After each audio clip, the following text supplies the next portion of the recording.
Oke, selamat pagi anak-anak semuanya. Hari ini kita akan membahas tentang pembelajaran lompat jauh. Jadi materi sebelumnya tentang lari jarak pendek ya, itu sebelumnya atletik. Jadi cara berharap tetap semangat dalam menjalani aktivitas darinya. Dan jangan lupa untuk mencatat poin-poin pentingnya nak ya. Jadi langsung saja kita ke materi saja untuk mempersingkat waktu. Pengertian dan sejarah lompat jauh ya. Kita mulai dari pengertiannya. Pengertian lompat jauh adalah jenis olahraga atletik ini membutuhkan kecepatan, ketangkasan, dan kekuatan seorang atlet untuk melompat sejauh mungkin. Ingat, sejauh mungkin dari titik lepas, artinya dari titik lepas dari papan tumpuan, dari titik lepas landas atau garis lompat kemudian melayang di udara. Mengangkat kaki setinggi-tingginya ke atas untuk membawa titik berat atau beban tubuh selama mungkin berada di udara. Jadi secara singkatnya dia berlari secara kencang, tiba dapat papan tumpuan melompat sejauh-jauhnya enak ya. Jadi untuk pengukurannya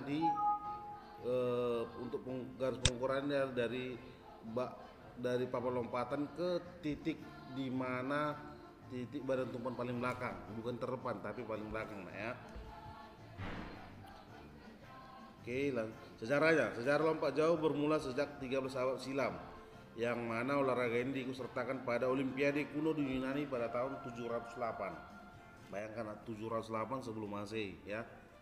Pada awalnya itu dalam bentuk latihan perang masih. Jadi awal mulanya ya perang.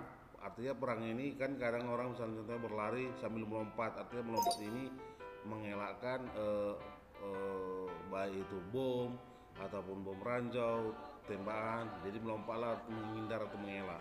Itu awal mulanya. Hingga pada akhir tahun 1914, Dr. Harry Elton Stewart merekomendasikan sebuah event untuk perempuan dalam lompat jauh. Jadi awalnya dulu perempuan, awalnya laki-laki dalam bentuk perang.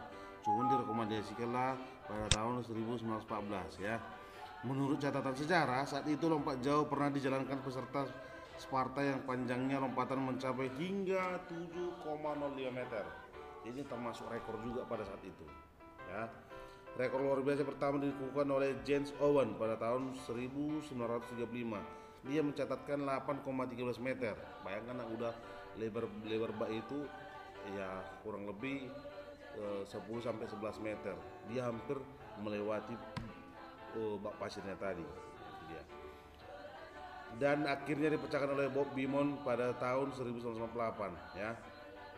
Untuk lompatannya 8 meter 8,9 meter. Nah, seperti itulah. Pada tahun 1991 oleh Mike Powell ya. Jadi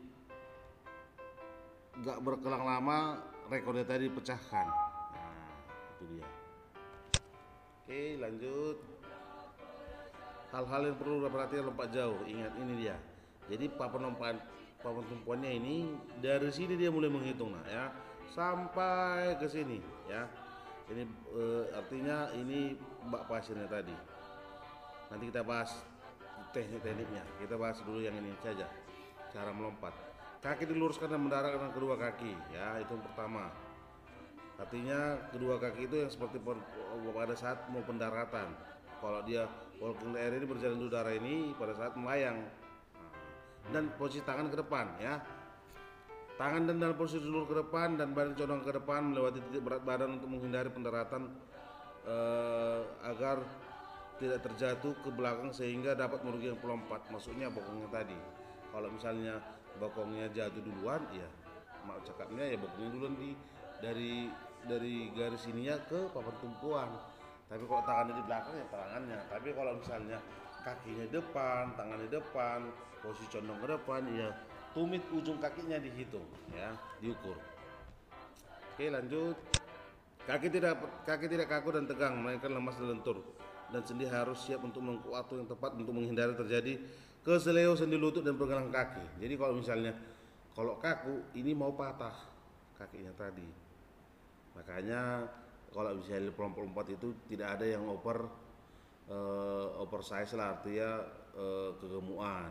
Biasanya kalau untuk pelompat ini yang pertama itu tungkai kakinya yang panjang, yang kedua lentur, yang ketiga kecepatan berlari. Dan kecepatan berlari juga berpengaruh. Pada saat berlari itu ya menggunakan sekencang-kencangnya atau sekuat-kuatnya dalam melompat. Nah, itu tadi dia. Ini tadi saya bilang tadi, setelah udah melompat, di sini dia harus berjalan lurus melewati bak pasir. Jadi kalau mundur dia ke belakang, ini dianggap diskualifikasi. Makanya kalau pelompat jauh itu berjalan ke depan, tidak ada artinya tidak ada dia ke kiri dan ke kanan, harus berjalan ke depan. Itulah peraturan dan hingga sampai saat ini. Ya.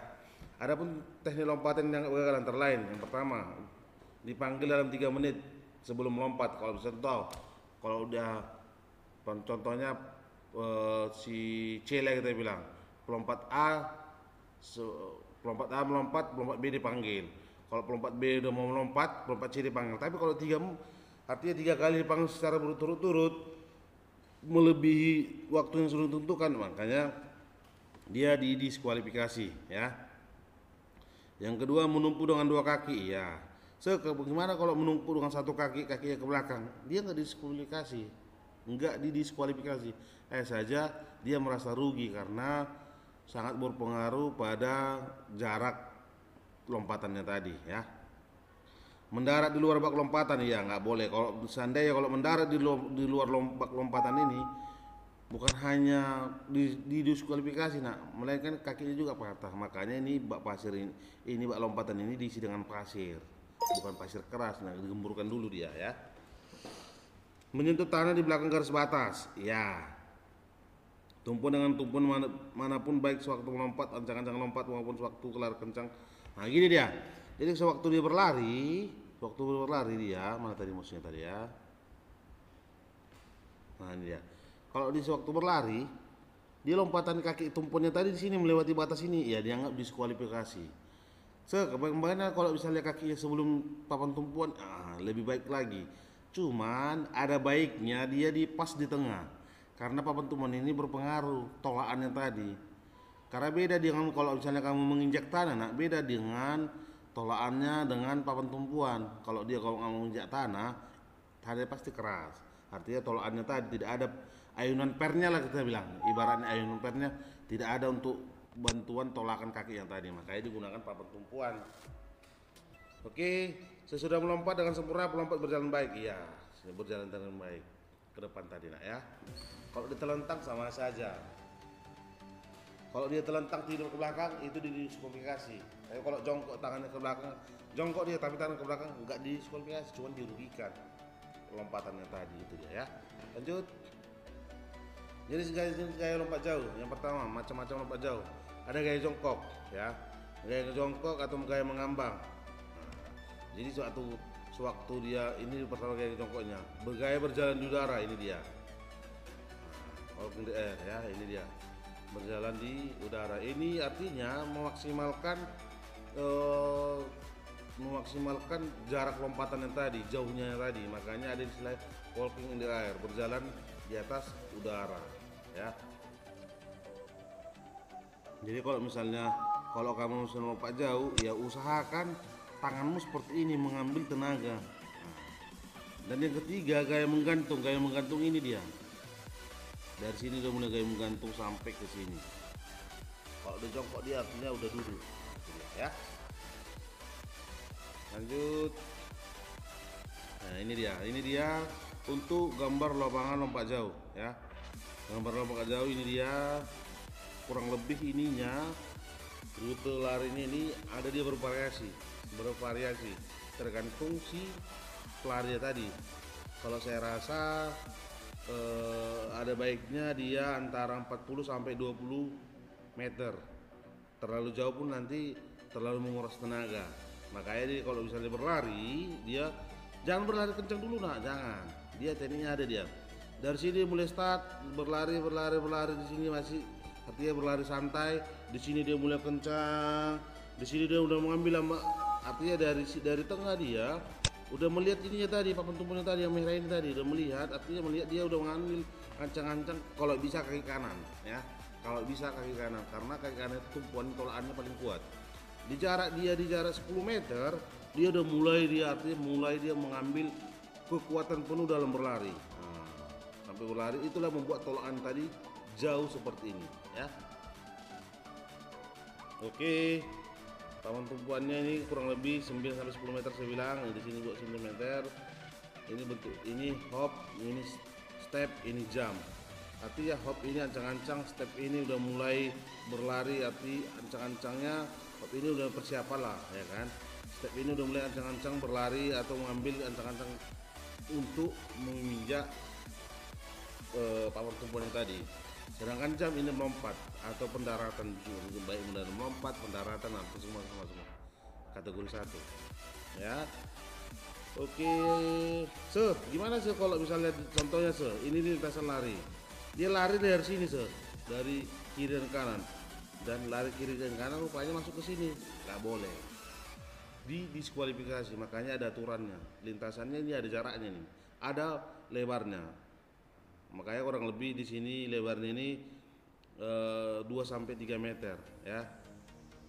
Gimana kalau misalnya sekali dua berlari, nggak boleh, dia hanya satu-satu ya. Makanya diukur itu betul-betul diukur. Oke, lebar bak pasirnya nanti ada, nanti saya kirim nanti. Apa lagi? Oh nggak, saya rasa nggak ada lagi. Oke, lanjut. Oke,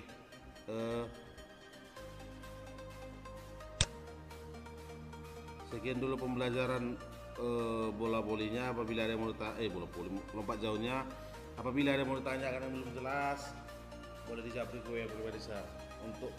Untuk pembelajaran lompat jauhnya selanjutnya minggu depan kita akan lebih bahas lagi, akan lebih banyak materi, sebelum akan saya jelaskan materi selanjutnya ya nak ya. Tetap semangat dalam menjalani aktivitas daring. Salam olahraga. Sekian dan terima kasih.